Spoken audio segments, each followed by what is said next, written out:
My husband, Benjamin, and I were high school classmates. Our relationship started during a school trip in our sophomore year. I had a dream. It was to become a doctor. At that time, Benjamin had a dream too. It was to become a lawyer. We both pursued our dreams, getting into our respective universities. It seemed like we were both smoothly on our way to achieving our goals, but Benjamin failed the bar exam 5 times in a row. After that, Benjamin started working in sales at a general company. On the other hand, after 6 years of university and a 2-year training period, I successfully became an OB GYN. Liz, you've finally become the doctor you wanted to be. Congratulations.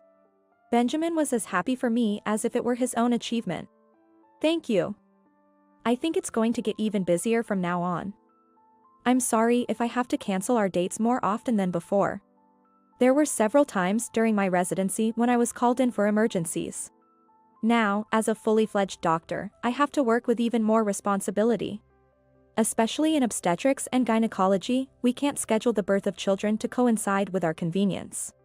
We must be available 24/7 whenever a child decides to arrive. There's no time to worry about dates or anything else. Feeling apologetic to Benjamin, I said sorry, and then he said, "So, why don't we get married?" "Oh, marriage? Yeah. That way, we can always be together. You can go to work when you need to, and if we have kids and something urgent comes up, I'll support you." As I was surprised by the sudden proposal, he hugged me and reassured me with strong words.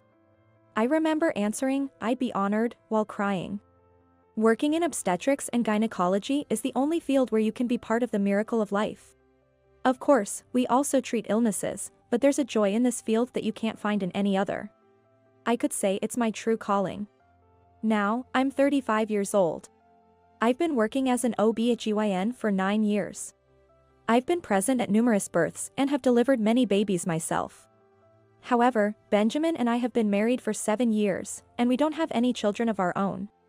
We both love kids and used to say we wanted many. I'll work hard at my job. Benjamin was very enthusiastic at the beginning of our marriage. But that enthusiasm has significantly faded. This is something beyond our control, so we thought it was okay, but that was no longer the case. Recently, even when we both have days off, we don't go out anywhere. Benjamin locks himself in his room, constantly doing something. At some point, he put a lock on his room and always locks it when he's inside.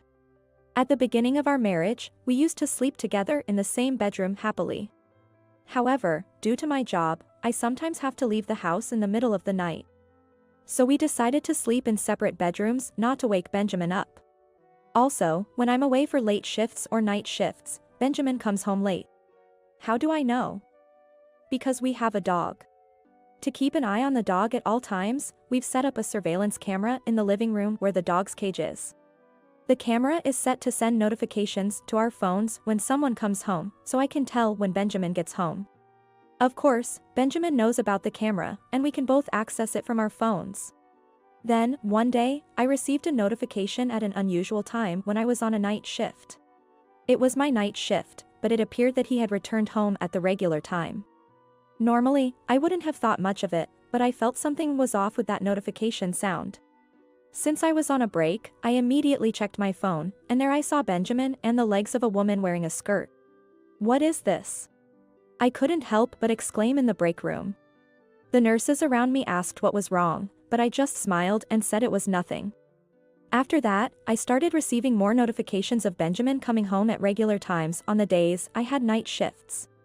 But whenever I check, I can only see the feet of a woman. Even if I confronted him about it, I thought Benjamin would just play dumb, so on my days off, I marked them as on duty on our wall calendar at home. And on that day, I decided to wait for Benjamin's return home with someone. That someone was Joshua, my brother. In fact, since the day after the woman came to our house, I've been having my dog stay at Joshua's place. I felt too guilty to leave it alone at home, not knowing when another woman might be brought over. After waiting in Joshua's car for 30 minutes, Benjamin returned right on time from work. There was a woman walking arm in arm with him. Seeing this, I thought I would lose my composure, but having Joshua by my side somehow helped me stay surprisingly calm. I quickly started recording a video with my phone. It's surprising, isn't he worried about the neighbors seeing? After finishing recording the two of them entering the house, Joshua made this comment. You're right. There must be neighbors seeing them for sure. It would be strange if there weren't any at this time. I had to agree. Looking around, it seemed like it was the rush hour for our neighbors returning home. Due to my irregular work hours, I hadn't paid much attention to this before. But I realized that it was indeed the usual time for people to come home. That night, I stayed at Joshua's house and fell asleep playing with my dog. The next day, I decided to visit a neighbor with whom I'm particularly close to ask about Benjamin and the woman. It turns out the neighbor had also found it suspicious and had asked about it before. He had been told that she was his sister. Neighbors who knew my brother was young believed that. Having gathered testimony from a neighbor, I was considering when to confront Benjamin about a divorce, when one morning, a familiar face appeared in my consultation room. Hello? The woman who entered with a nervous voice was unmistakably Benjamin's affair partner. I almost let out an odd sound from my mouth but managed to hold it in. Switching to professional mode, I said, "Congratulations, you're 8 weeks pregnant." Really? I'm so happy. Is it a girl or a boy? It's too early to tell the gender, but everything seems to be progressing smoothly so far. I can't wait to find out. My partner wants a girl. She lovingly stroked her belly as she spoke. And without being asked, she continued. I'm not married yet, but I'm thinking of getting married to him because of this pregnancy. I see. I responded neutrally to avoid any offense. Actually, he's only been divorced for 2 months. He says we can't get remarried until after 100 days. Is that so? Is the father of the child here at the hospital today? Yes. He's waiting in the car. She replied happily. When I suggested she bring him in because I wanted to discuss the future, so she went out with a smile to call him. 15 minutes later, after seeing another patient in the meantime, I called in the affair partner again. Sure enough, Benjamin followed her in. Benjamin began, "Excuse me, but stopped mid-sentence when his eyes met mine, still maintaining my professional smile. Why are you here, Liz? He said this while looking at the nameplate outside the consultation room and muttered, "Seriously? I work under my married name rather than my maiden name." While many female doctors continue to use their maiden names, my maiden name was very rare and difficult to pronounce. However, Benjamin's surname is the most common in America. Perhaps that's why he hadn't paid much attention to it. In the hospital where I work, it's rare, but there has never been another doctor with the same last name in the same department. And the nameplates only display last names. Seeing Benjamin's flustered look, the other woman looked puzzled. Liz refers to me, right? We came in together, so of course I'm here. Hearing this, I was dumbfounded. The other woman's name is Lizette. Indeed, Liz. Nonetheless, calling both his wife and his affair partner by the same nickname is utterly despicable. As Benjamin, cornered by the affair partner, seemed to panic, saying, "No, this is a bit," I decided to explain. "Lizette, my name is Liza. I'm also known by Liz." "What? Benny, you were cheating?" The fact that a 35-year-old man is referred to as Benny almost made me burst into laughter. "You're called Benny? And I did tell you about my workplace, right?" "No. I forgot about the workplace." Benjamin was taken aback. It seemed he had no interest in my workplace, or he hadn't listened at all. Unperturbed, the affair partner pressed Benjamin further. "Benny, who is this woman?" "No." "Well?" Benjamin was at a loss for words. Of course, he was. According to the affair partner's story, Benjamin had been divorced from me 2 months ago. Taking over from the silent Benjamin, I decided to confront the affair partner with the truth. "Lizette? I'm Benjamin's wife." "Huh? Was it a lie that you said you divorced to marry me?" That's when Benjamin spoke up. "It's not like that. Just keep quiet for now, Liz." "What are you saying? We need to clear this up. You tricked me, didn't you? Just be quiet, will you?" Benjamin seemed to be in a real panic. Of course he does.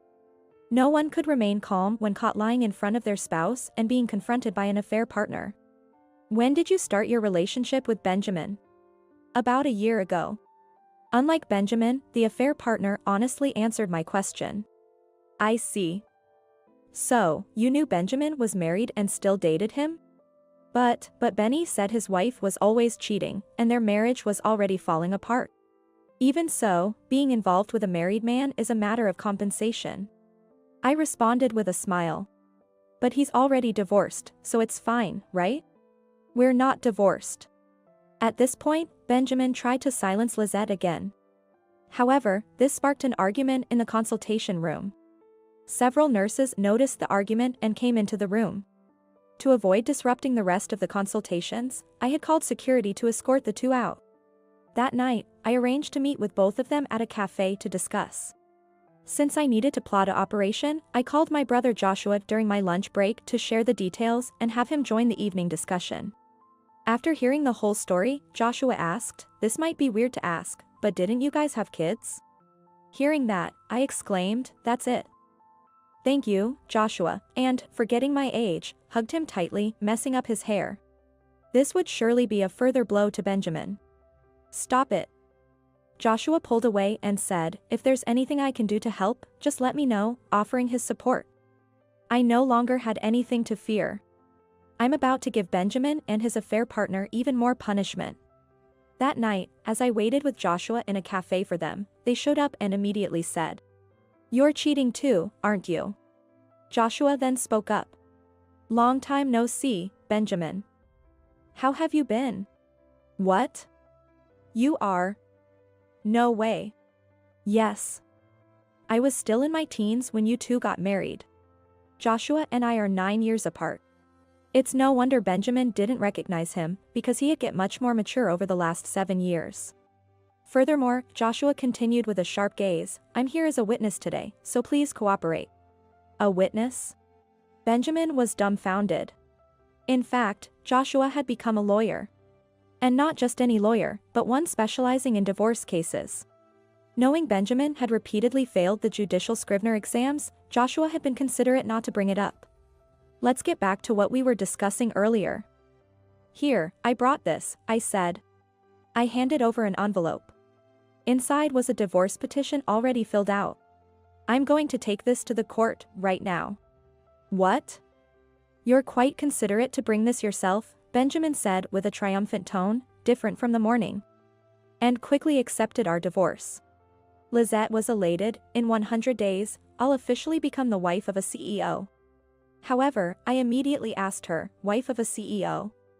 What are you talking about? He said he was the CEO of a leading company, right?" "Benny." Benjamin's eyes began to dart around.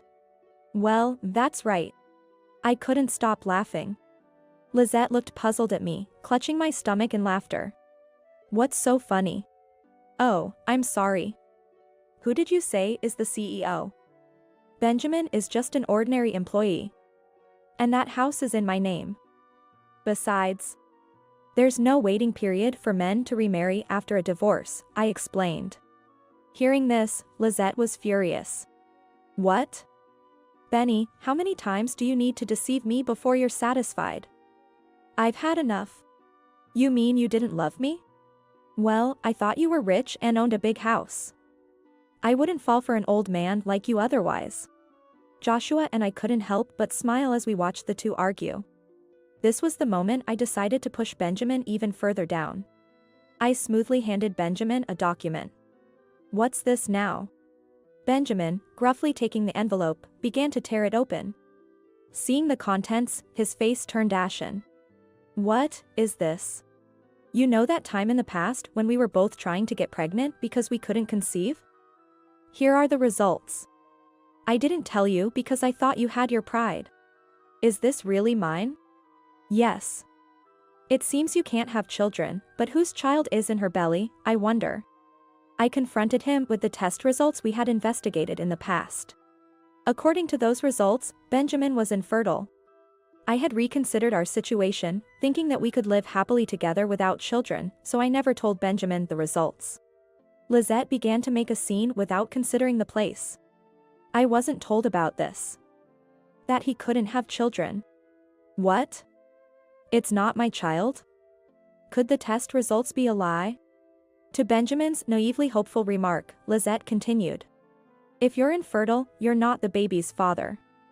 I wasn't sure whose child it was, so I thought I'd marry you since you seem to be rich. She said. Joshua and I were dumbfounded by her words. They continued to make a scene, so thinking of the cafe's peace, Joshua and I desperately tried to stop them, but their fervor didn't cool down. As a lawyer, Joshua began to address them both. He informed them that he would be demanding a proper compensation from both Benjamin and Lizette. Despite their protests of having no money. That was not our concern. When Joshua threatened legal action if they continued to resist, they reluctantly agreed to the payment, so we decided to proceed with the claims. The next day, I promptly submitted the divorce papers and kicked Benjamin out of the house. Afterward, incapable of managing household chores on his own and disowned by his parents, Benjamin had no choice but to marry Lizette.